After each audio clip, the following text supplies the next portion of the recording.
Hi guys, is Labour in Scotland a tad dishonest? So Anas Sarwar, the Scottish Labour leader, appeared on the BBC where he discussed devolution and the challenges that face the people of Scotland. Here he mentioned free tuition, free prescriptions and the child payment scheme. And while he marks these down as successes of devolution, he's been somewhat dishonest, and I'll explain why. Have a listen. I think it's important to stress that we have made great strides in the period of devolution. There have been successes of devolution, but we can't hide from the fact that there are still huge challenges facing our country. And what I mean by that is, it's right that we maintain, for example, free tuition, but how do we guarantee opportunities for every young person? It's right that we maintain a Scottish child payment, but right now in Scotland there are 10,000 children who are homeless. How do we ensure that they have the homes and the opportunities for the future? It's right, for example, that we maintain free prescriptions, but right now there are people across our country paying £12,000 to get a hip replacement because of the length of waits in our NHS. So we will maintain the successes of devolution, but we will do the meaningful reforms that are required to make sure people have an NHS fit for the future, that every young person gets the chance they need to have a success, and that we continue to build our country for the better. Okay, when he talks about devolution, what he's in reality talking about is progressive parties or progressive politics.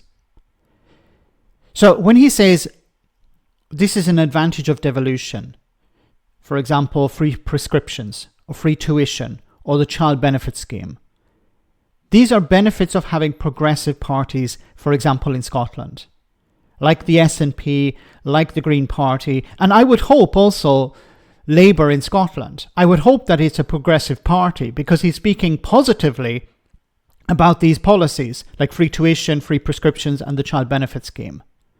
So I would assume, I would hope, maybe people can correct me in the comments, but I would hope that Labour in Scotland is a progressive party. Now, once again, he says these are the successes of devolution, but they're not, because they're not specific to Scotland. They're not things that only Scotland can do. For example, when it comes to free prescriptions, this is something that could be rolled out throughout the United Kingdom, or in a sense, in England and Wales. Why is West Streeting not rolling out free prescriptions? That's a question that he needs to answer. This should be a question that Labour MPs in England are asking of their health secretary. West Streeting, why are you not copying Scotland? Because once again, these are policies that could be implemented by Westminster, but Westminster is deciding not to do that. Free tuition. Why is it happening in Scotland and not happening in England? That's the question that Labour MPs should be asking the Education Secretary.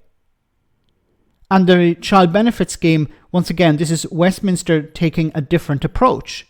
Why is that happening? Why are Labour MPs in England not asking these types of questions? Why is it possible for Scotland to have these benefits and England not, or the rest of the UK not having these benefits? How is that possible?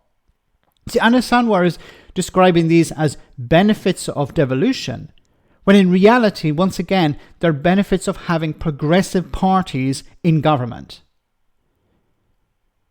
We would have to hope that if Anas Sarwar was the First Minister of Scotland, he would maintain these policies. He's talking about them in a positive way. But once again, he should be asking the question, why are you not doing the same in England?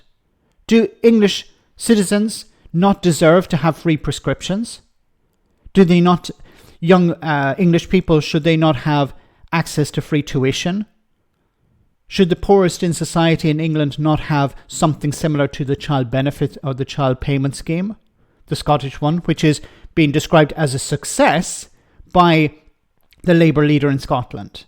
Why is he not sitting down with Keir Starmer and saying, you should be copying these things? Because they're good. Irrespective of who presented them, he doesn't have to agree with the SNP or the Green Party or whatever. He should be pushing for these policies in England as well, because they're good policies. He's actually describing them as good policies. So why is he not doing that? Does he not care? That's a question he needs to answer. Let me know in the comment section, guys, what you think about all of this. As always, your comments are greatly appreciated. Thanks a lot.